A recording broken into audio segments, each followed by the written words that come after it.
देवा मामा, देवापूर मधलं हे माझं कॉलेज आहे आणि मसवड वरून देवापूरला कॉलेजला येताना मला किती संघर्ष करावा लागतो हे आज मी तुम्हाला दाखवणार आहे. तर हा आहे देवापूरच्या वड्यावरील पूल. मी बिचारी लहान, माझं कोण ऐकणार. चला मग जाणून घेऊया इथल्या पुलाची अवस्था. मला या पुलाची उन्हाळ्यात, पावसाळ्यात, हिवाळ्यात काय अवस्था असते जर मला सांगा. ही मसवड ते देवापूर हा अतिशय महत्वाचा रस्ता आहे. हजारो मुलं देवापूरला या रस्त्यावरून जात असतात. हा वड्यावरून हा पूल आहे. याची 15 वर्षापासून अशीच दुर्मिळ अवस्था आहे. पावसाळ्यामध्ये या पुलावरून 3 फूट पाणी वाहतं आणि गुडघे इतकी डबरी पडतात. कुठल्याही शासनाच्या अधिकाऱ्याचं याकडे लक्ष नसतं.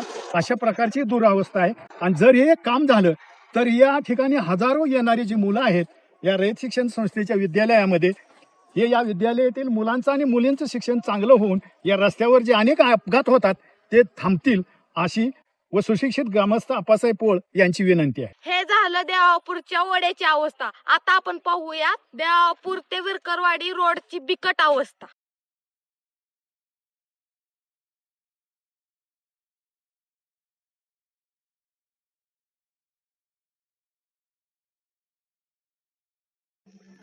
तर देवा मामा, ही होती रस्त्याची अवस्था.